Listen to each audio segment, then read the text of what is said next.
दोस्त ये है डेविड गॉगिंस, जिन्हें दुनिया के सबसे टफेस्ट और स्ट्रॉन्गेस्ट मैन में गिना जाता है। बट द क्वेश्चन इज, ऐसा क्यों इन्हें दुनिया के सबसे टफेस्ट और स्ट्रॉन्गेस्ट मैन में गिना जाता है? ऐसी क्या क्वालिटी है इनके अंदर जो कि इन्हें दुनिया के सबसे टफेस्ट और स्ट्रॉन्गेस्ट मैन बनाती है?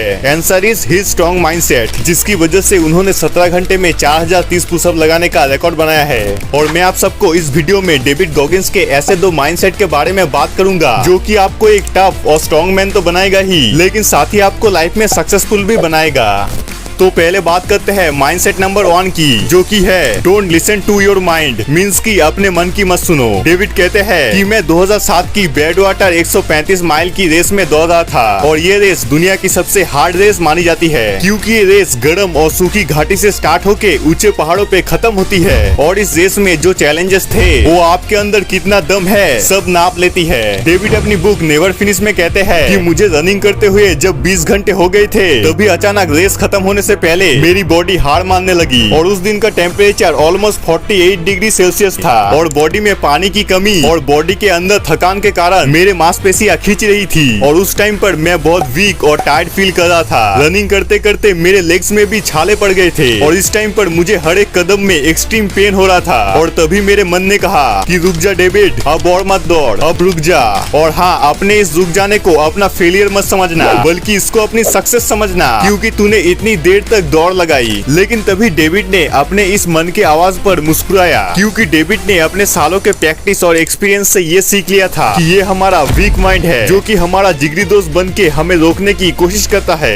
डेविड कहते हैं कि कितनी बार आपके साथ ऐसा होता है कि जब आप किसी काम में गिव अप कर देते हो और फिर थोड़ी देर बाद जब आप रिलैक्स होते हो, जब आप शांत होते हो, तब आपको रियलाइज होता है कि यार शायद मुझे उस टाइम पर गिव अप नहीं करना चाहिए था, मैं चाहता तो उस टाइम पर और एफर्ट लगा सकता था। और हर कोई बाद में ही इस चीज को रियलाइज करता है और रिग्रेट करता है। इसीलिए डेविड कहते हैं कि अगर किसी इंसान को अपने लाइफ में सक्सेसफुल बनना है तो उसको अपने कमजोर मन को बदलना होगा। वो कैसे? डेविड कहते हैं अपने लाइफ के हार्ड टाइम को याद करके, क्योंकि डेविड जब रनिंग करते हुए थक गए थे तब उन्होंने अपने बचपन के टाइम को याद करा। उन्होंने उस छोटे डेविड को याद करा जो कि ठीक से बात नहीं कर पाता था और बात करते टाइम वो हकलाता था, जिसने अपने पापा का बुरा बर्ताव सहन करा था। वो छोटा डेविड जो कि स्कूल में कुछ भी नहीं पढ़ पाता था और वो आज कितनी मुश्किलों के बाद आज यहाँ पर पहुँचा है। और इस तरह से डेविड ने अपने बचपन के दिनों को, जो कि उनके लाइफ का सबसे बुरा टाइम था, उनको याद करा और अपने मन से कहा कि आज मुझे इस छोटे डेविड को जिताना है। और ऐसा कहते ही डेविड के अंदर एक अलग ही जान आ गई और उनके लिए वही दर्द, वही पेन उनका मोटिवेशन बन गया और उन्होंने तेज रनिंग करना स्टार्ट कर दिया और कुछ ही सेकंड में उस पेन का असर भी थोड़ा कम हो गया और फिर डेविड ने उस रेस को 30 घंटे के अंदर कंप्लीट किया।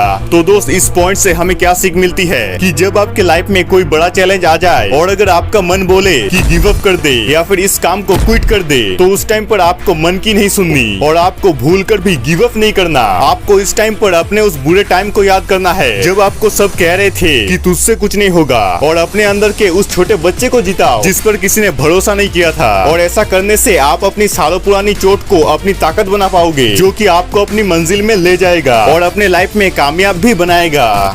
Mindset number 2, get obsessed with your dream, means कि आपको अपने सपनों के प्रति जुनूनी होना पड़ेगा। डेविड कहते हैं कि जब मैंने अपने माइंड को समझा तब मुझे पता लगा कि किसी भी बड़े से बड़े टारगेट को अचीव करने के लिए अपने अंदर जुनून लाना पड़ेगा। इतना जुनून कि अगर आपके पूरे दिन का गोल कंप्लीट ना हो तो आप पूरे दिन बेचैन रहे, और अगर आपको काम करते टाइम ये लगे कि नहीं यार आज मेरा काम करने में मन नहीं है, इसको मैं कल करूंगा, तो आप ऑब्सेशन के लेवल से बहुत दूर है। बट अगर आप किसी भी काम में ऑब्सेस्ड हो गए तो आप अपने उन लिमिटेशन को ब्रेक कर पाओगे जिसके बारे में आपने सपने में भी नहीं सोचा होगा। अगर डेविड गॉगिंस अपनी जिंदगी को बदलने के लिए ऑब्सेस्ड नहीं होते तो वो एयरफोर्स का एग्जाम क्रैक नहीं कर पाते, क्योंकि एग्जाम से पहले उनका रीडिंग लेवल किसी 3rd क्लास के बच्चे जैसा था। उन्होंने पहले खुद को पढ़ना सिखाया, फिर उन्होंने एयरफोर्स की एग्जाम की तैयारी करी, फिर जाके उन्होंने टेस्ट पास करा। और नेवी सेल सिलेक्शन टेस्ट से पहले उनका वेट 136 किलो था और उनको अपना वेट 45 किलो कम करना था, और उसके लिए उनके पास केवल 3 महीने थे।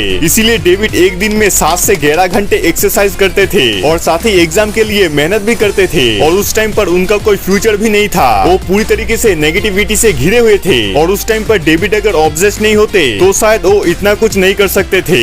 तो अब क्वेश्चन आता है कि किसी भी काम में ऑब्सेस्ड होने के लिए हमें क्या करना पड़ेगा। सबसे पहले आपको अपने अंदर डेवलप करना पड़ेगा एक सिंगुलर फोकस। डेविड कहते हैं it's singular focus to become an over achiever, means की एक सिंगुलर फोकस आपको ओवर अचीवर बना सकता है। सिंगुलर फोकस मीन्स हर हालात में हर दिन अपने गोल की तरफ एक कदम बढ़ाना। चाहे संडे हो, टीवी पर इंडिया पाकिस्तान का मैच हो, किसी दोस्त की बर्थडे पार्टी हो या फिर आपका मूड ऑफ हो, ये कुछ मायने नहीं रखता।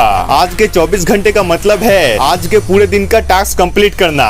डेविड कहते हैं कि लोग दिन भर में बहुत कुछ करते हैं, लेकिन वो लोग कभी भी वो काम नहीं करते जो कि उनके लाइफ में सबसे ज्यादा वैल्यू ऐड करता हो। और अगर बाय चांस वो लोग उस काम को करते भी है तो पूरे फोकस के साथ नहीं कर पाते, और इसका रीजन है मल्टीटास्किंग। और आज के टाइम पर ये बहुत ज्यादा हो रहा है, और ये मल्टीटास्किंग आपके लाइफ को बर्बाद कर रहा है। आप ये बात याद रखना कि आप बिना फोकस के अपने लाइफ में सक्सेसफुल नहीं बन सकते। और सिंगुलर फोकस का मतलब ही यही है कि आपके लाइफ का गोल और आपके हर दिन के टास्क के अलावा आपके लिए कुछ भी इम्पोर्टेंट नहीं है। आपके सामने वही चीज होना चाहिए जो कि आपके लाइफ में सबसे ज्यादा इम्पोर्टेंट है, जिसे आप अपना 100% फोकस दे सको। और ये क्वालिटी आपको अपने काम के प्रति ऑब्सेस्ड बनाएगा, और ये ऑब्सेशन आपको अपने लाइफ के गोल को अचीव करने में हेल्प करेगा।